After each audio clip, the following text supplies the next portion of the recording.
Yesu nashimwe. Dushimiye Imana ko iri mu ruhande rwacu, kandi dushimiye Imana ko yatumenyesheje iby'ubwiru bwayo ikaduha Yesu.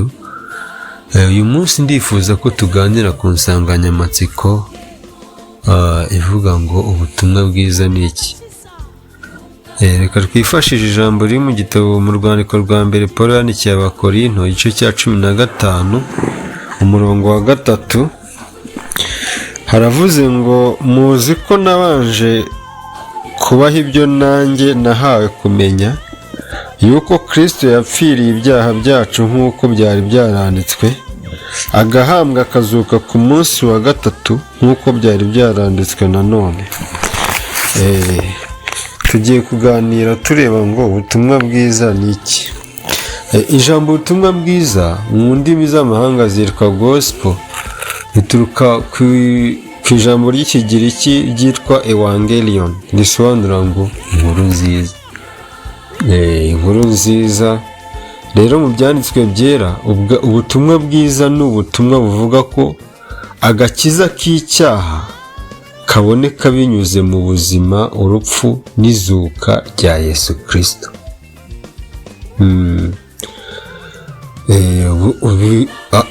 Ubutumwa bwiza mu byanditswe byera ni ubutumwa buvuga ko agakiza k'icyaha kaboneka binyuze mu buzima, urupfu n'izuka rya Yesu Kristo. Rero ndagira mbabwire ko habaho ubutumwa bwinshi, ndetse Bibiliya yanabayemo ubutumwa bwinshi, ariko ujye wibaza impamvu mu isezerano rya kera hari ibitabo byiswe ubutumwa bwiza. Uvuga ngo ubutumwa bwiza bwa Yesu ko bwanditswe na. Rero ndagira mubwire ko nta yindi nkuru nziza. Ndagira mubwire ko Adamu akimara gukora icyaha, umuntu yaraciwe, hagati ye n'Imana hajya bariyeri. Rero umuntu nta yindi nkuru nziza yari ategereje kumva uretse kumva we n'Imana bongeye kuba umwe, hongeye kuba ubuhuza, hongeye kuba ihuriro y'umuntu n'Imana. Rero ubutumwa bwiza ni ubutubwira ko agakiza k'icyaha kabonerwa muri Yesu Kristo. Yesu nashimwe. Rero nagira mbabwire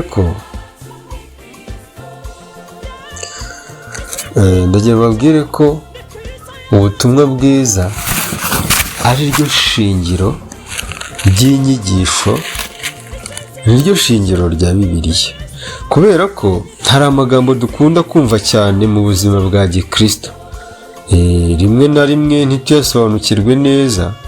Nk'ijambo ubutumwa bwiza buriya benshi turarivuga, abandi turariririmba, abandi tukaryigisha, ariko ikibazo kiba ari ukwibaza ubundi ubutumwa bwiza ni iki. Uyu munsi rero turashaka gusobanukirwa neza ubutumwa bwiza ni iki, kuki ari ingenzi, kandi budufitiye akahe kamaro. Yesu ashimwe. Tugomba kwiga tuvuga ngo ubutumwa bwiza twiga ni iki, bumaze iki, muri bwo buhahishemo iki. Ubutumwa bwiza rero, ijambo ubutumwa bwiza risobanura inkuru nziza. Si inkuru nziza isanzwe, ahubwo ni inkuru y'agakiza k'Imana ku bantu binyuze muri Yesu Kristo.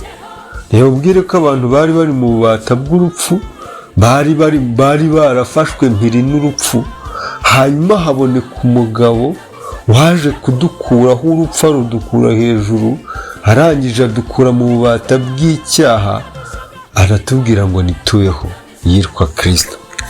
Hano twasomye rero mu Bakorinto havuga ngo muzi yuko nabanje kubaha ibyo nanjye nahaye kumenya, yuko Kristo yapfiriye ibyaha byacu nk'uko byari byaranditswe, agahambwa akazuka ku munsi wa 3 nk'uko byari byaranditswe. Rero ubutumwa bwiza ni ukuvuga ko Yesu yapfuye azira ibyaha byacu. Icyo ni icya mbere. Ikindi tukavuga ko Yesu yazutse. Pawulo yaravuze ngo Kristo abaye atarazutse, ibyo twigisha byaba ari ibinyoma. Rero ubutumwa bwiza bushingiye ku kuba Yesu yarapfiriye ibyaha byacu, icya kabiri kuba yarazutse, kandi icya gatatu akaduha ubugingo buhoraho. ushobora kwibaza ukavuga ngo ese ni kuki nkeneye ubutumwa bwiza? Njye nkeneye ubutumwa bwiza, mbukeneyemo iki? Rero abantu bose ni abanyabyaha, kuko ijambo riravuga ngo mu Baroma 3:23 ijambo riravuga ngo bose bakoze ibyaha ntibashyikira ubwiza bw'Imana. Rero nta muntu n'umwe wabasha kwikiza ku giti cye, nta n'umuntu n'umwe wabashaga kwizanira agakiza, nta soko ribaho bari kuguraho agakiza, nta soko ry'imari n'imigabane wari kujya kuguraho ngo ugure imigabane mu gakiza, mbese nta rukiko wari kuburanamo ngo ubone agakiza. Rero nta muntu n'umwe wakwikiza ku giti cye. Icyaha cyari cyaradutandukanyije n'iki? Ni Imana. Ariko Yesu niwe waje. Impamvu ukeneye ubutumwa bwiza ni ukugira ngo ubwumve bugukure mu byaha. Kandi icyaha gifite igihano, kuko ijambo riravuga ngo ibihembo by'ibyaha ni urupfu, ariko impano y'Imana ni ubugingo buhoraho. Rero iyo bavuze ngo ibihembo by'ibyaha ni urupfu, ntabwo ari urupfu rwo gupfa ku mubiri gusa, ahubwo ibyaha bituma umuntu apfa no mu bugingo. Kandi gupfa mu bugingo bibanziriza mbere yo gupfa mu mubiri, umuntu akapfa ahagaze. Ni ugutandukana n'Imana iteka ryose. Ariko ubutumwa bwiza iyo buje bwongera kudufata, nubwo twari twaratandukanye n'Imana iteka, ariko ubutumwa bwiza iyo umuntu abwumvishe bumera nk'amazi ageze ku myaka yishwe n'izuba ikongera igahimbuka. Iyo umuntu yumvishe ubutumwa bwiza arongera agahimbuka, kandi umubano we n'Imana ukongera ugasubirana. Rero ndagira ngo mbabwire ko igisubizo cy'Imana ku byaha byari byarakozwe n'abantu cyari Yesu Kristo. Imana ntiyarekeye aho, yatanze igisubizo. Yatanze igisubizo. Iyo tuvuga ngo ubutumwa bwiza, ijambo riravuga ngo mbega ukuntu ibirenge bizanye inkuru nziza ku musozi ari byiza. Rero amatwi y'abantu nta yindi nkuru agomba kumva, nta yindi nkuru nziza ijya iryohera umutima ko kumva ubutumwa bwiza bwa Yesu Kristo. Rero muri Yohana igice cya 3:16 haravuga ngo kuko Imana yakunze abari mu isi cyane, ngo byatumye itanga umwana wayo w'ikinege, ngo kugira ngo umwizera wese atarimbuka, ahubwo ahabwe ubugingo bugize gute? Buhoraho. Ubu ni bwo butumwa bwiza. Yesu yaje mu isi, abaho adafite icyaha, apfira ku musaraba, arazuka. Ibyo byose yabikoze ku bwawe no ku bwanjye. Rero ndagira ngo ubwire ko ugomba kwibaza ngo ubundi ubutumwa bwiza mbwakira gute? Ubutumwa bwiza si inkuru yo kumva gusa, ni ubutumwa bwiza bwo kwakira. Mbese birenga kubyumva ngo bice mu matwi, ahubwo uraza ukagomba kubigira ubuzima. Iyo usomye mu Baroma igice cya 10:9 avuga ngo niwatura ko Yesu Kristo ari umwami, ukizera mu mutima wawe ko Imana yamuzuye, uzakizwa. Ibyo rero bisaba kwihana ibyaha. Yesu nashimwe. Bisaba kwihana ibyaha, ukizera Yesu, ukamwakira nk'umwami n'umukiza. Bikarenga ibyo ugatangira kubihamya, ugatangira kubibaho, amagambo yawe agasohoka yuzuyemo Kristo, ingeso zawe zikaba zuzuyemo Kristo. Rero ndagira ngo ubwire ko iyo ubayeho gutyo hari inyungu zizanwa n'ubutumwa bwiza. Iyo umuntu yakiriye ubutumwa bwiza, icya mbere ababarirwa ibyaha, aba umwana w'Imana, agira amahoro mu mutima, kandi agahabwa ubugingo buhoraho. Iyo umuntu yakiriye ubutumwa bwiza, icya mbere ababarirwa ibyaha, aba umwana w'Imana, agira amahoro mu mutima, ahabwa ubugingo bugize gute? Buhoraho. Izi ni zo mbaraga z'ubutumwa bwiza. Rero bene data, ubutumwa bwiza si idini, si amategeko, si ibikorwa, ni ubuntu bw'Imana.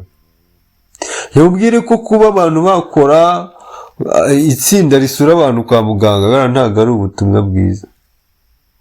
Birandi nyine ni imbuto z'umwuka, ni imbuto, ariko ntabwo ari ubutumwa bwiza. Ubutumwa bwiza buvuga Kristo. Haleluya.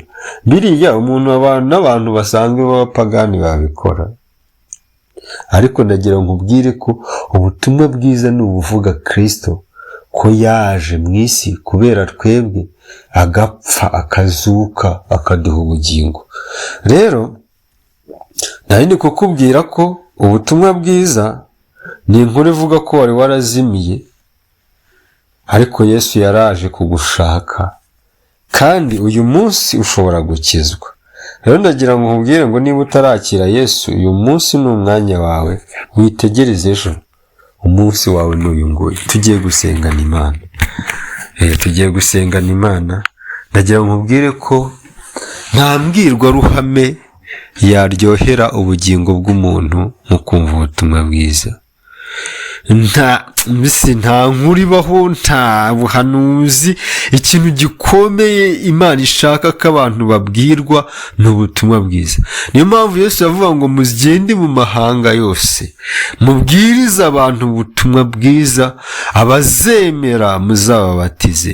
Rero nta kintu kigira ubutumwa kuba bwiza, ni content ibikubiyemo ivuga ko Yesu yaje kugira ngo aturonke.